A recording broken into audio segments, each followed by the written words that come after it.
شكرا يا ربي شكرا هديت قلبي شكرا. بسم اللہ الرحمن الرحیم نحمدہ ونصلی علی رسولہ الکریم اما بعد.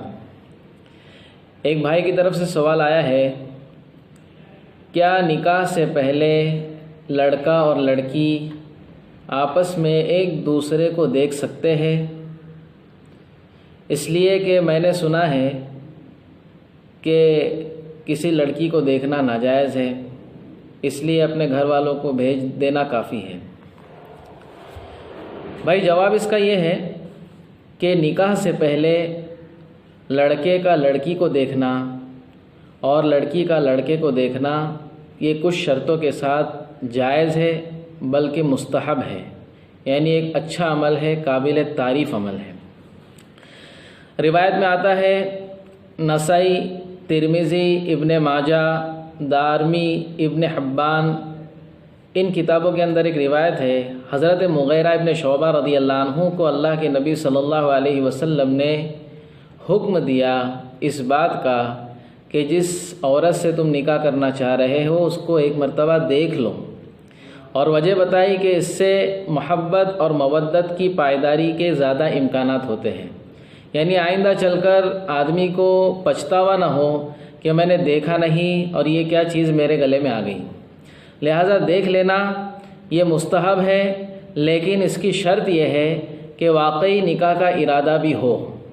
اگر نکاح کا ارادہ نہیں ہے اور پھر دیکھ رہا ہے کہ میرے کو نکاح نہیں کرنا ہے، صرف دیکھ لیتا ہوں، تو اس طرح علماء نے لکھا ہے کہ یہ ناجائز کام ہے، حرام کام ہے. اگر یہ ارادہ ہے کہ دیکھنے کے بعد اگر سمجھ میں آیا تو نکاح کر لوں گا اور نہیں سمجھ میں آیا تو منع کر دوں گا، اگر یہ ارادہ ہے تو پھر دیکھنے کی گنجائش ہے. ایک مرتبہ دیکھ کر سمجھ میں نہ آئے دوسری مرتبہ دیکھ لے، دوسری مرتبہ سمجھ میں نہ آئے تیسری مرتبہ دیکھ لے، اس کی اجازت بالکل ہے.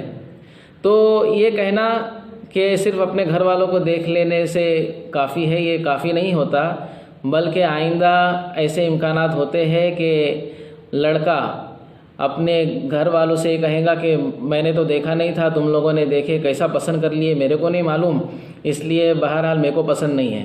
تو یہ بات ہو سکتی ہے. اسی طرح لڑکی یہ کہے کہ میں نے تو دیکھی نہیں تھی، تم نے کس شخص کو میرے گلے میں ڈال دیے. تو یہ تمام چیزیں، تمام خرابیاں بعد میں پیدا ہو، اس سے بہتر ہے کہ شریعت یہ کہتی ہے کہ نکاح سے پہلے ایک دوسرے کو دیکھ لیا جائے. بہرحال صحابہ سے ثابت ہے، جابر رضی اللہ عنہ کی بھی روایت ہے، حضرت انس کی بھی روایت ہے. جو روایت میں نے بیان کیا اس سے ملتی جلتی روایتیں بہت سارے صحابہ سے ثابت ہیں. اب سوال یہ پیدا ہوتا ہے کہ لڑکا لڑکی کو کس حد تک دیکھ سکتا ہے، اسی طرح لڑکی لڑکے کو کس حد تک دیکھ سکتی ہے. تو فقہا نے لکھا ہے کہ لڑکا لڑکی کے چہرے کو اور ہتھیلی کو دیکھ سکتا ہے، یعنی نماز کے اندر جو اعضاء کھلے رہتے ہیں ان اعضاء کو دیکھنا جائز ہے. اسی طرح لڑکی یہ لڑکے کو بھی دیکھ سکتی ہے. کتنا دیکھ سکتی ہے؟ جو نماز کا سطر ہے ناف سے لے کے گھٹنوں تک، اس ایریا کو چھوڑ کر دوسرے جو ایریا ہے چہرہ، ہاتھ وغیرہ دیکھ سکتی ہے. اسی طرح روایت میں ایک بات یہ بھی ملتی ہے، حاکم نے اس کو صحیح قرار دیا ہے، حاکم نے اپنے صحیح میں اس کو روایت کیا ہے کہ اللہ کے نبی صلی اللہ علیہ وسلم نے حضرت ام سلیم رضی اللہ عنہ کو ایک عورت کو دیکھنے کے لیے بھیجا. بعض موقع ایسے آتے دوستوں کہ صرف چہرہ اور ہتھیلی دیکھ کر بات سمجھ میں نہیں آتی.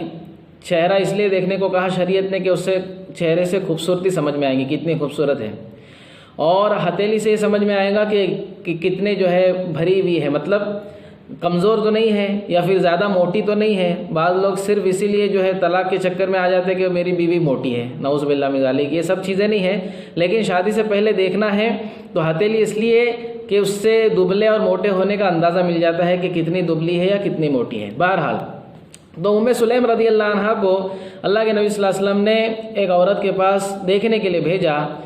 اگر ہم کو چہرہ اور ہتھیلی دیکھ کر اطمینان نہیں ہوتا تو ہم اپنے گھر والوں کو، اپنی ماں، اپنی بہن کو جو ہمارے محرم ہے ان کو بھیجیں تاکہ وہ اچھی طرح سے دیکھ لے ان کو. تو اللہ کے نبی صلی اللہ علیہ وسلم نے حضرت ام سلیم رضی اللہ عنہ کو بھیج کر یہ کہا کہ تم ان کے ایڑی جو ہوتی ہے پیر کی، اس کے اوپر کا جو حصہ ہوتا ہے پنڈلی کے قریب والا حصہ، اس کو دیکھو کہ اس میں کتنا جو گوشت وغیرہ ہے، مطلب دبلا پن اور موٹا پن اس سے بھی سمجھ میں آ جائے گا۔ اسی طرح جس عورت کے پاس بھیجا اس کے بدن کی جو ہے خوشبو، یعنی بدن میں خوشبو آتی ہے یا بدبو آتی ہے، اس کو دیکھنے کو کہا۔ تو یہ بہت ساری چیزیں ہیں شریعت کے اندر جس سے آئندہ چل کر فتنوں سے ہم کو بچایا گیا ہے۔ بعض لوگ سوچیں گے یہ کیا دیکھنے کو کہہ رہے ہیں، چہرہ دیکھنے کو کہہ رہے، ہتھیلی دیکھنے کو کہہ رہے، پیر کے حصے کو دیکھنے کو کہہ رہے، خوشبو سونگھنے کو کہہ رہے۔ تو دوستو آئندہ چل کر انسان جو ہے بڑے فتنے میں مبتلا نہ ہو، طلاق اور خلا کی نوبت نہ آ جاوے، اس لیے ان چیزوں کی اجازت دی گئی ہے۔ یہ شریعت کا ہم پر احسان ہے کہ پہلے ہی جو فتنے آنے والے آئندہ، جو آزمائش آنے والی آئندہ، اس سے بچنے کے راستے شریعت نے ہم کو دے دیے ہیں۔ ایک واقعہ یاد آیا، میں ایک مرتبہ ایک بہت بڑے بزرگ کے ساتھ کھانا کھاتے بیٹھا تھا، بڑے اللہ والے ہیں وہ اور مشہور ہے، نام نہیں لوں گا، کافی لوگ ان سے جڑے ہوئے ہیں۔ تو ان کو ایک فون آیا، ہم لوگ کھانا کھاتے بیٹھے تو اکثر فون کھانا کے رہے اٹھاتے نہیں، لیکن بار بار کر رہا تھا وہ بندہ۔ انہوں نے فون اٹھایا میرے سامنے ہی، تو فون اٹھایا تو فون پر یہ بات چیت ہو رہی تھی، جو بندہ تھا وہ کہہ رہا تھا کہ حضرت میری شادی ہو گئی ہے اور اتنے مہینے ہو گئے ہیں، لیکن میری بیوی مجھ کو پسند نہیں ہے۔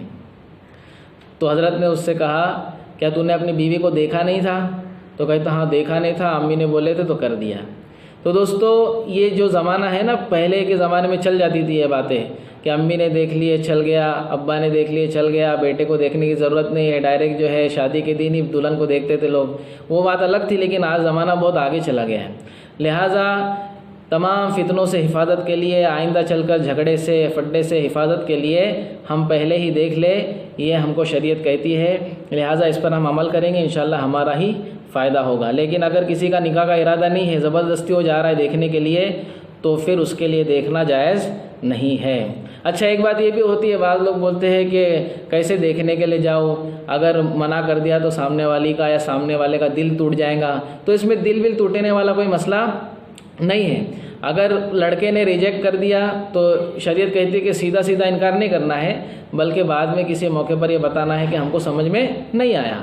اسی طرح لڑکی سیدھے سامنے کہہ دے کہ یہ کیسا ہے، تو میرے کو سمجھ میں نہیں آ رہا، یہ بھی اس کی اجازت شریعت نے نہیں دی۔ شریعت نے کہا کہ بعد میں کسی طریقے سے کسی کے ذریعے بات پہنچائے کہ ہم کو رشتہ سمجھ میں نہیں آ رہا ہے۔